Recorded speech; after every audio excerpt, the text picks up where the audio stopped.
Assalamualaikum dan salam hormat. Berita Pagi Sarawak edisi Sabtu 19 Disember bersama saya Fidaus Rashidis. Kita mulakan berita dengan perkembangan ini. Pastikan projek pembinaan jambatan kedua Sungai Limbang yang dijadual semula siap lebih awal daripada tarikh yang dirancang. Tegas Timbalan Ketua Menteri Datuk Amar Awang Tengah Ali Hassan, pihak berkaitan hendaklah memainkan peranan penting seperti melakukan pemantauan agar projek yang dirancang berjalan lancar.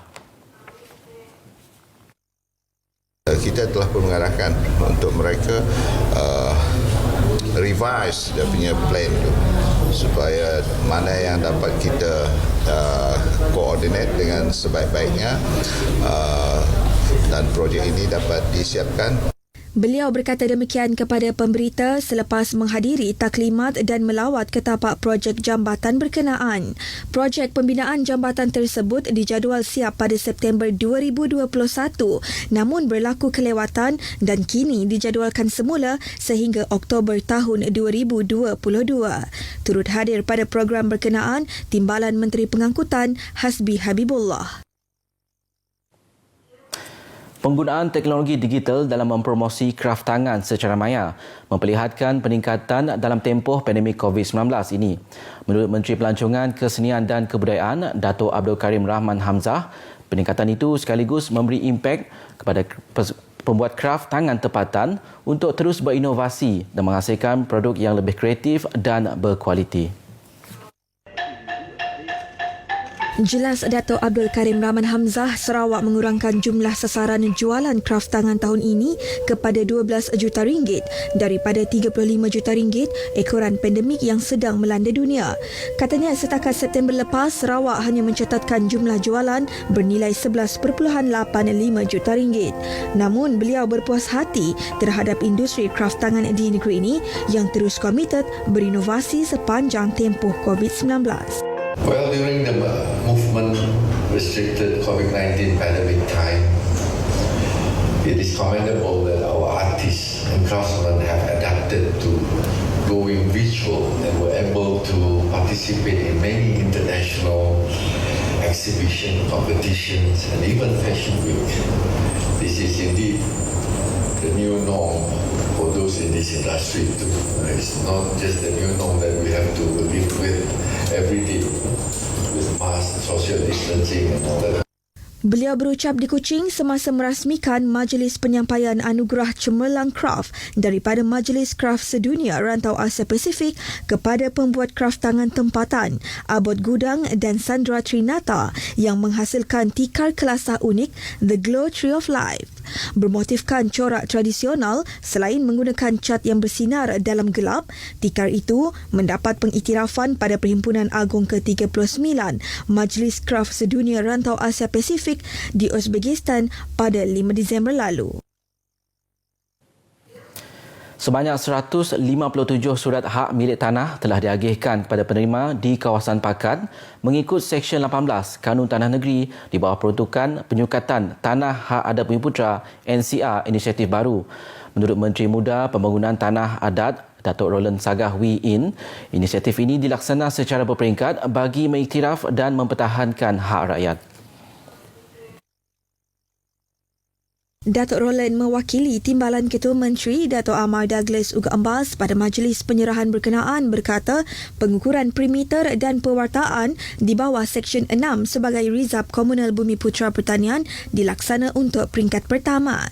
Peringkat kedua pula melibatkan pengukuran secara lot individu dan pengeluaran surat hak milik tanah di bawah Seksyen 18. Justeru bagi memastikan pengukuran tanah dapat dilaksana dengan lancar, kerjasama daripada pelbagai pihak amat diperlukan untuk memudahkan pihak Jabatan Tanah dan Survey. Beliau memberitahu demikian pada majlis penyerahan surat hak milik tanah di Pakan. Setakat ini disarikir 142,000 hektar tanah telah disukat. Kajian berkaitan usaha untuk menstruktur semula dan mentransformasi Mahkamah Bumiputera yang sedang dijalankan ketika ini dijangka siap pada Mac atau April tahun depan. Setiausaha Kerajaan Negeri Datuk Amar Ja'ul Samiun berkata, Ketua Menteri Datuk Patinggi Abang Johari telah bersetuju dengan usaha tersebut bagi membolehkan isu-isu berkaitan tanah hak adat dan adat Bumiputera dapat diselesaikan. Jelas Dato' Amar Jauh Sameon, sebaik sahaja kajian daripada firma perunding selesai, ia akan diserahkan kepada Ketua Menteri sebelum dilaksana secara berperingkat. Dengan transformasi institusi berkenaan, ia dilihat dapat memperkukuh undang-undang yang terkandung di dalamnya. Mahkamah Bumi Putra diperkenal pada tahun 1980 semasa pemerintahan Raja Charles Brooke. Dato' Amar Jauh berkata demikian semasa lawatan kerja beliau ke Seduku Panjai, Lingga di Sri Aman. Pada majlis itu, beliau menyerahkan 3 cek geran kerajaan kepada Jawatan Kuasa Kemajuan dan Keselamatan Kampung Seduku Panjai bernilai 1.1 juta ringgit. Jawatan Kuasa Chapel St. Dunstan menerima geran RM1 juta, manakala cek geran bernilai RM800,000 diserahkan kepada Persatuan Ibu Bapa dan Guru SK St. Dunstan Seduku. Polis Sarawak mengingatkan orang ramai supaya mempertingkat tahap keselamatan kediaman masing-masing, terutama menjelang musim perayaan ini. Pesuruhjaya Polis Sarawak, Dato' Aidi Ismail berkata, orang ramai disaran untuk memaklumkan kepada pihak polis berdekatan dengan mengisi borang balik kampung untuk tujuan rondaan dan pemantauan di kawasan kediaman. Tak pastikan juga rumah-rumah yang ditinggalkan ini dikunci dan dimaklumkan kepada pihak polis, datang ke balai polis untuk mengisi borang.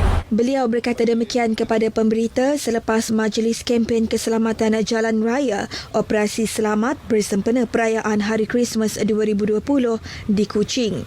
Dedahnya lagi, op benteng di kawasan sempadan termasuk di Serian, Bau dan Lundu masih dilaksana dan akan terus diperketatkan terutama dalam tempoh pelaksanaan Perintah Kawalan Pergerakan Pemulihan. Dato' Aidi turut memberitahu bersesuaian dengan slogan Rumah Selamat, Selamat Sampai ke Destinasi, beliau menasihati pengguna jalan raya agar menjadi pengguna jalan yang bertanggungjawab selain sentiasa mematuhi garis panduan COVID-19. Jawatankuasa Pengurusan Bencana Negeri JPBN Sarawak memaklumkan 1 kes positif COVID-19 dilaporkan semalam melibatkan daerah Kuching. Kes ke-1085 terbabit merupakan kes saringan individu balik dari kawasan berisiko, iaitu seorang lelaki warga tempatan. Lelaki terbabit telah menjalani saringan COVID-19 sebagai individu yang baru balik dari kawasan berisiko tinggi jangkitan COVID-19 iaitu dari Sabah.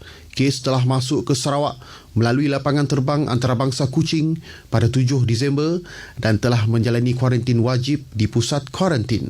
Kes telah menjalani saringan kedua pada 16 Disember dan didapati positif COVID-19. Dalam pada itu, simakan rakaman lita tertutup di Terminal Bas Jalan Pahlawan Sibu mendapati 4 kes positif warga Indonesia disyaki telah menaiki bas dengan nombor pendaftaran QSX 6722 milik syarikat Sungai Merah pada Khamis lepas. Oleh itu, pihak Jabatan Kesihatan Negeri memohon penumpang bas terbabit untuk tampil ke klinik kesihatan yang terdekat bagi menjalani saringan. Sementara itu, JPBN turut memaklumkan bagi sambutan Christmas hanya dibenarkan pada hari pertama saja dengan kapasiti kehadiran seramai 20 orang pada satu-satu masa. Ia dihadkan untuk ahli keluarga terdekat sahaja. Manakala pengoperasian bagi rumah urut dan refleksologi bagi orang buta dibenarkan berkuat kuasa 21 Disember ini dengan mematuhi syarat dan prosedur operasi standard yang ditetapkan. Sarawak telah menanam 10.4 juta pokok melalui program restorasi lanskap hutan yang dilaksanakan Jabatan Hutan Sarawak JHS sejak program tersebut dilancarkan pada Jun 2019. Menurut pengarah JHS, Datuk Hamdan Muhammad, pihaknya menyasarkan 7 juta pokok ditanam setiap tahun menerusi rancangan Malaysia ke-12 bermula Januari depan. Untuk rancangan Malaysia ke-12 kita bermula pada tahun depan. Just a few days lagi lah. Kita akan buat satu kaunting baru. 7 juta pokok kita akan tanam setiap tahun. Datuk Hamdan berkata usaha tersebut mampu dicapai berdasarkan pencapaian sebelum ini melalui pelbagai program yang telah dilaksanakan di seluruh Sarawak. Ia bagi memastikan kehijauan negeri ini terus kekal dan menjayakan 100 juta pokok yang disasar ditanam di negara ini oleh Kementerian Tenaga dan Sumber Asli. Oleh itu, beliau berharap pelbagai pihak di Sarawak tampil menjayakan usaha tersebut yang juga dilihat mampu menjadi sumber pendapatan baharu melalui perniagaan karbon kepada negara-negara industri berat dan membangun seperti China. Datuk Hamdan berkata demikian kepada media selepas majlis menanam pokok sempena program restorasi lanskap hutan yang dilakukan di Kelab Golf Bintulu. Sementara itu, Kapten Kelab Golf Bintulu, Datuk Muhammad Medan Abdullah berkata, usaha seumpama itu penting dalam mengekalkan kelestarian alam sekitar dan menyerap pencemaran udara daripada perindustrian berat seperti di Bintulu. Dalam majlis tersebut, Datuk Muhammad Medan yang juga Ketua Pegawai Eksekutif Kumpulan Bintulu Port Holdings menyerahkan sumbangan RM10,000 daripada pihak Bintulu Port kepada Kelab Golf Bintulu bagi menjayakan misi restorasi lanskap hutan tersebut di KGB. Paparan itu tadi mengakhiri berita pagi Sarawak hari ini. Jangan lupa terus patuh SOP, pakai pelitup separuh muka ketika berada di luar, jaga penjarakan fizikal dan kerap cuci tangan. Sehingga berjumpa lagi. Assalamualaikum.